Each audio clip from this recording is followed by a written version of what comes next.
Assalomu alaykum. Demak, biz bugun xohlagan o'yin, xohlagan dastur farqi yo'q. Hammasini tekinga yuklashni ko'rib chiqamiz. Xo'sh, demak, biz boshlaymiz. Faqat undan oldin kanalga obuna bo'lish esdan chiqmasin. Xo'p, va keyingi videolardan xo'sh, kompyuterni to'laqonli ishlatish uchun hamma funksiyalarini o'rganib chiqamiz. Bizni kuzatishda davom eting. Biz boshladik. Demak, birinchi bu o'zimizga kerakli bo'lgan o'yin yoki dasturni nomini yoki narxini bilib olsak. Xo'sh, masalan, Carrick Street o'yini Steam'da. Xo'p, narxiga qaraymiz. $19.99. Demak, bu kamsummam to'g'rimi?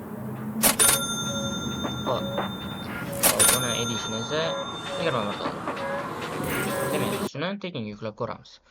Xo'p, birinchi o'rinda o'zimizga kerakli bo'lgan brauzerni ochib olishimiz kerak bo'ladi va unga Xo'p, o'yinimizni nomini yozamiz va uni ketidan torrent deb qo'shimchasiga yozamiz. Va chiqqan saytga kiramiz. Endi farqi yo'q, qaysi sayt bo'lishidan qat'iy nazar, torrent fayl bersa bo'ldi. Xo'p. O'yin yoki dasturni bemalol xususiyatlarini ko'rib olishingiz mumkin. Ya'ni kompyuterga tushadimi, yo'qmi? Xo'p. Demak, bu yerda ikkita torrent fayl bor ekan. Bittasi razmeri 19 GB, ikkinchisi 14 GB. Demak, birinchi qadam buni yuklab olishimiz kerak. Demak, ikkita qadam bilan o'zi bemalol yuklab olishimiz mumkin, ko'p vaqt ketmaydi. Xo'p, o'zingizga kerakli bo'lgan torrentni yuklab olasiz. Ikkinchisi modli bo'ladi, ya'ni xo'p, o'zidan xususiyatlar qo'shilgan. Xo'sh, yuklab olgandan keyin xo'p, ikkinchi bo'lib meni kanalim qidirib topishlaringiz kerak. Xo'sh. Telegramni ochib olasiz, ya'ni Telegram bo'lishi shart. Xo'p, undan qidiramiz CLX Live, ya'ni CLX Live. Shu kanal nomini, birinchi chiqqan kanalga kirasizlar. Xo'sh, xuddi shunaqa ko'rinishda bo'ladi, hech qachon o'zgarmaydi. Xo'sh, mana shunaqa nomni qidirib topib olishimiz kerak. QBitTorrent. Xo'sh, bu ilova bizga torrent fayllarni yuklashga imkon beradi, ya'ni haqiqiy fayllarga, o'zini serverdan tortib olish uchun. Xo'p. Demak, yuklab olamiz, o'zi hajmi kam. Faqat dasturlarni, torrent faylini topa olmasalaringiz, bemalol mana shu kanaldan topishlaringiz mumkin. Ya'ni o'zimda kanalim bu. Xo'p, Adobe'ni, Photoshop'ni, Premiere Pro hammasi bor. Xo'p, agar topilmasa yoki yo'q bo'lsa, gruppasiga yozasizlar yo bo'lmasa komment qoldirib ketasizlar, o'zim tashab qo'yaman bir kun ichida. Xo'p. Buning ichida kanal ichida fayllar ko'rib chiqsak, mana Beaming Drive bor, NetSpeed degan ilovam bor, chetda ko'rinib turgan bo'lsa. Xo'sh, o'zim yaratganman uni, o'zim studiyam tomonidan yaratilgan. Xo'p, keyin PES, futbolga qiziquvchilar uchun Adobe HD va boshqa dasturlar. Juda ko'p fayl, juda ko'p. Bu yarim yil bo'ldi. Bunga har kuni yoki xo'p, uzilmay bunga tashab turilibdi fayllar, dasturlar.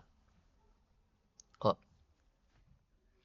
Demak, yuklab olganimizdan so'ng uni ochib olamiz. Demak, men o'rnatib qo'yganman. Oldin o'zimni ishlataman oldindan, shuning uchun o'chirib yana tortgim kelmadi.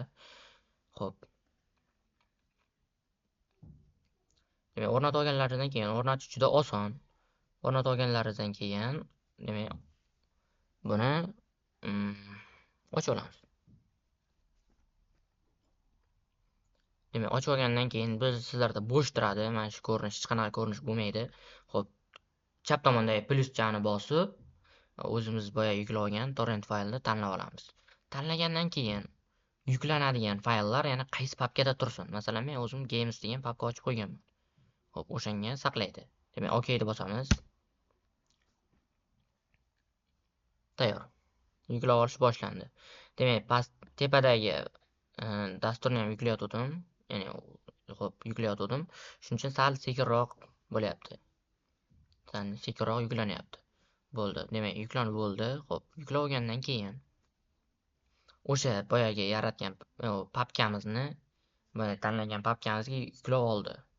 Xo'p, bu dasturimiz nomi NetSpeed. Xo'p, bemalol Telegramning kanalidan yuklab olishlaringiz mumkin. Internet tezligini real vaqtda ko'rsatib beradi. Xo'sh, boya aytib ketgan dasturimda. Xo'p. Keyin o'zingiz kerakli bo'lgan joyga joylashtirib qo'yaverasiz. Pastida Xo'p, qancha internet ishlatganingizni ilova ishlayotgandan beri, ya'ni kompyuteringiz yoqishingiz bilan ilovani o'zi avtomatik ishga tushadi. Xo'p, o'shani hisoblayveradi. Mayli, e'tibor qaratmaymiz. Keyingisi. Xo'sh, buni joylashtirib qo'yaylik o'zimiz kerakli bo'lgan joyga. Yaxshi. Endi reklamalar ham bo'lib turishi kerak. Xo'p, boyagi papkaga o'tib olamiz. Papkaga o'tib olgandan keyin xo'p, mana o'zi turibdi, pastdagisi Correct Street 2024-yil ekan. Farqi yo'q unga. Xo'sh, game version hammasi bor. Demak, bizga xo'p, asosiy fayl kerak. Keyin mana application deb yozib qo'yibdi. Demak, ikki xil fayl bo'ladi. O'rnatiladigan va o'zi birdan boshlanadigan. Endi bu nimaga bunaqa boshlandi bilmadim.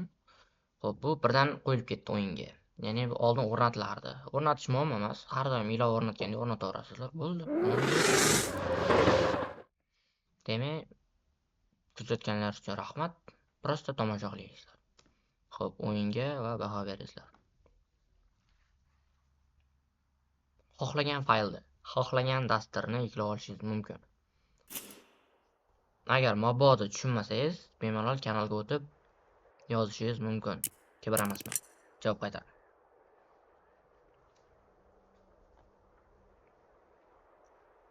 Xo'sh, demak, o'yinimiz boshlandi.